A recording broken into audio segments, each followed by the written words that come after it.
Alright guys, back with another video. So they had another question period today. So Mark Carney was he was behaving very interestingly, and a couple of conservatives had some really good points. So let's get into this video, but before we do, please don't forget to like and subscribe. It really helps grow the channel. I appreciate each and every single one of you that have done that. So let's have a look at this, and then we'll talk about it after. Mr. Speaker,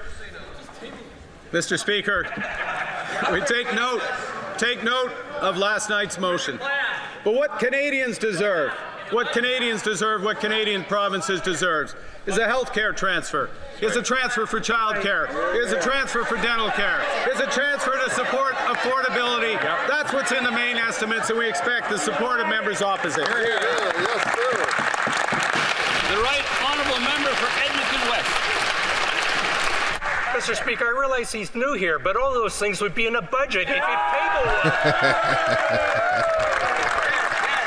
Beautiful. Mr. Speaker, this year alone, this government is going to spend a staggering $26 billion on high-priced, liberal-friendly consultants, an eye-watering $1,400 for every Canadian family. They'll present no budget, no departmental plans, and zero transparency. They won't even stand in this House and tell Canadians what the deficit will be this year. Will the Liberals come clean, table the spring budget as this House has demanded? The Right Honourable Prime Minister. And by the way, just for those of you who missed the news, I did put out a video yesterday. The Conservatives put forward a motion to force the Liberals to put out a budget before the summer starts, so basically within the next couple weeks, and the Conservatives, the NDP, and the Bloc all unanimously voted to force the Liberals to table a budget. So they have to table a budget very soon, and if they don't, it could potentially force a vote of non-confidence, which is interesting for that to happen already. But let's keep going here.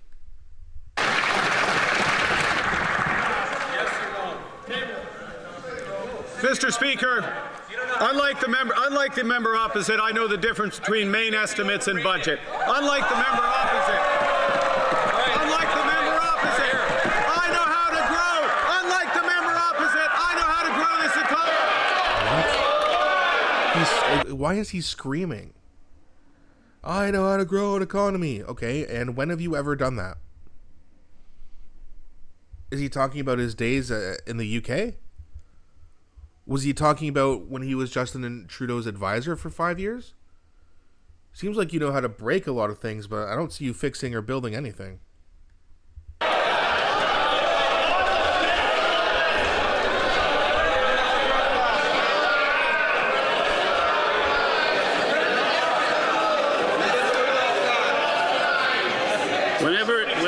Whenever things, colleagues,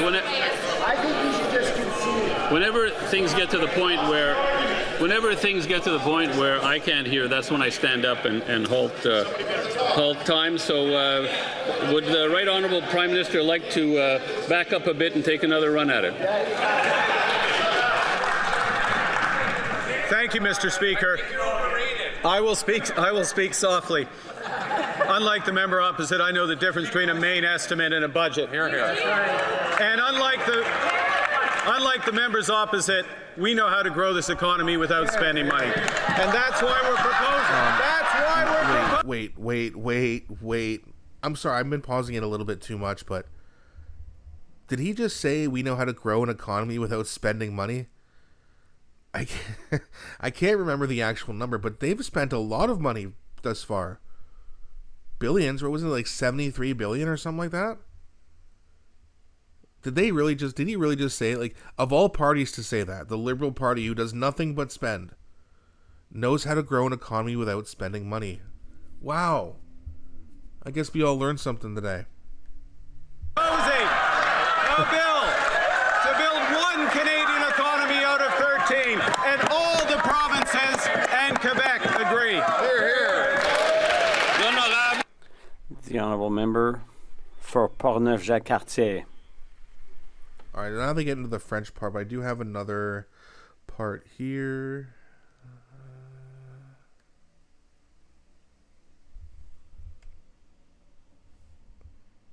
Member for Algonquin, Renfrew, Pembroke.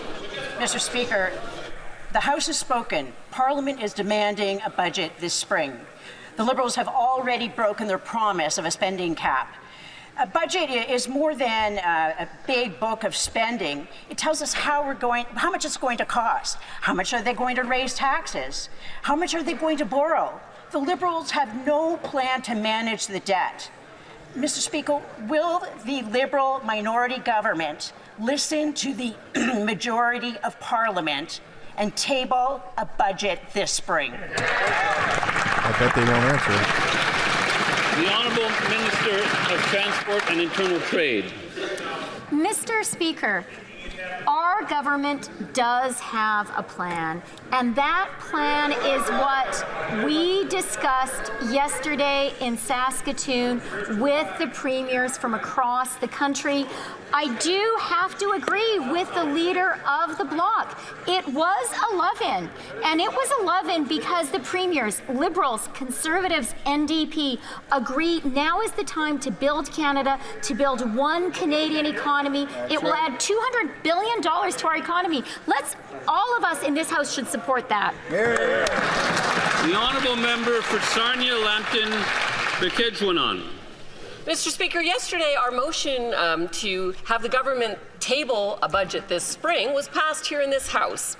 The Liberals wanted us to approve $486 billion of spending with no plan.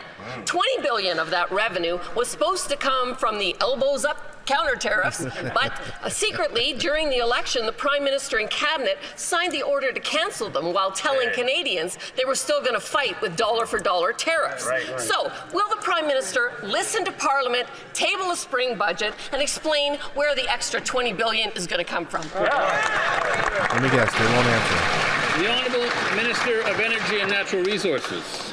Mr. Speaker, yesterday's meeting was a great show of national unity. It was a proud day for Canadians. In the words of Premier Ford, when our country comes under attack from President Trump, we unite and we're a resilient country. And everyone realizes that if we don't move, we'll be left behind, and the consequences will be 10 times worse. Canada's new government is acting to make Canada... All right, enough of this. It's just word salad. Every time they speak, it's just word salad. They don't answer a single question. It's so ridiculous. I do apologize for having to put you through listening to Chrystia Freeland as well, but they won't answer anything. This guy, Tim Houston's quoting Doug Ford. Oh, see, it's a unity between liberals and conservatives. Doug Ford is a liberal shill, actually. It's probably why most people who vote for him also vote for Mark Carney, his buddy. So I'm not really sure how much weight that has, but it's just ridiculous how these clowns won't answer any questions.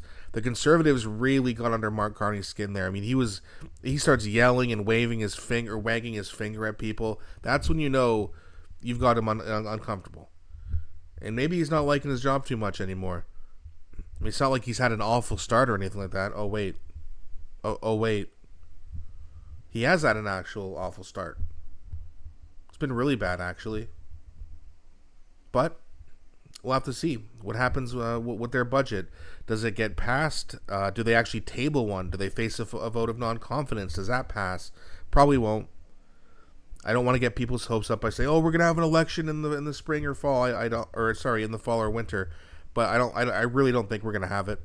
The NDP is not gonna be ready. The Bloc's probably gonna give them more time. Who knows? I mean, anything could happen. But I mean, I just don't see it happening this early. Earliest I can see it happening is sometime in 2026. But even then, still fairly early. But we'll see. It's been an absolute shit show so far to start. No budget, dropping the counter tariffs, awful cabinet picks. Now he's looking unhinged and saying ridiculous things like we're going to grow the economy without spending money. I mean, who in their right mind would even believe that? So not a good start, which means there's hope for the future. But let me know what you guys think. Let me know what you think in the comment section. Please, again, don't forget to like and subscribe, because it really helps grow the channel. Thanks for watching. I'll be back shortly with a new one.